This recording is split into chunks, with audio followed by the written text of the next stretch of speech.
Здравейте! В днешното кратко видео искам да ви покажа как да използвате куковръзвачките на фирмата Stonfo.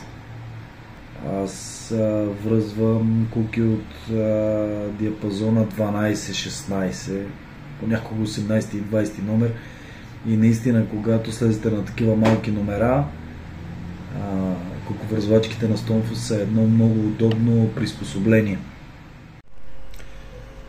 Всеки един от вас, предполагам, се е занимавал и не са му вързани ръцете, така да кажем, така че може да си направи едно такова приспособление, което съм си направил аз. На една дъска, алуминиев профил, захванат с винтове, на две места. Това е прорез, който съм направил тук. След това болт с глава. Тук има една шайбичка, тук има още една гайка и се затяга.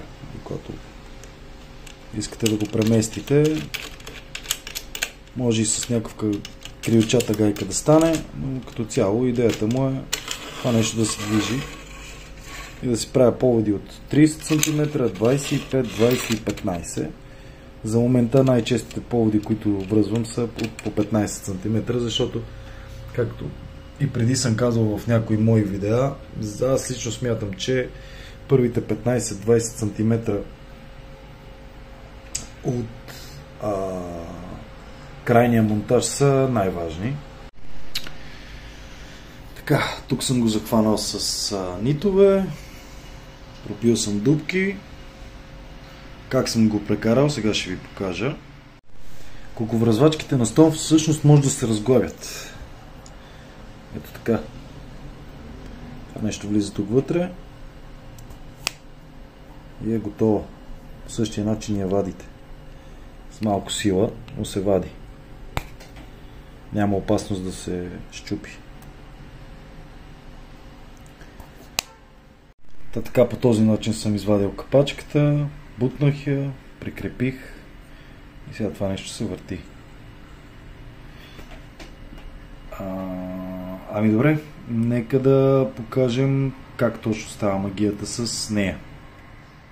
Закрепваме кукичката. Ето по този начин. Сега какво правим? Вече сме сложили клубчето на болта. Тук идва момента, в който връзваме. Как става номера? Става ето така. Значи, прекарваме влакното ето от тази страна. Штрак, ето по този начин. Това го прибираме надолу. След това започваме да навиваме, обаче някъде така от към средата на куката. Сам навън. 8 оборота. 2, 3, 4, 5, 6, 7, 8. След това ето така връщаме назад. Прекарваме от тук. Хоп. Това влакно трябва да го държим опънато. Прибираме чопчето по този начин и изтегляме, вадиме клубчето от болта и изтегляме бавно. И то леко по леко хоп и се стяга. По този начин. След това влакно, което го режеме някъде на около 3-4 см, може и 3-4 см е напълно достатъчно. Ето така го режеме. След това освобождаваме куката, отваряйки човчицата, придържаме с ръка и изтегляме куката и тя се дозатяга. По този начин. Хоп. И ето я. Куката вече е вързана.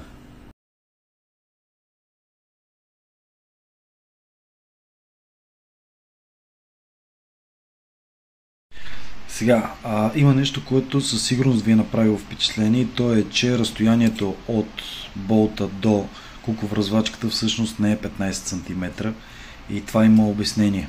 В момента разстоянието е около 8 см и половина. Това е така, защото когато вържете куката, всъщност ви издърпвате тази част. Така трябва да си го изчислите, че като го издърпате, то да е всъщност тези 15 см или 20 или 25 или 30 или колкото искате вие.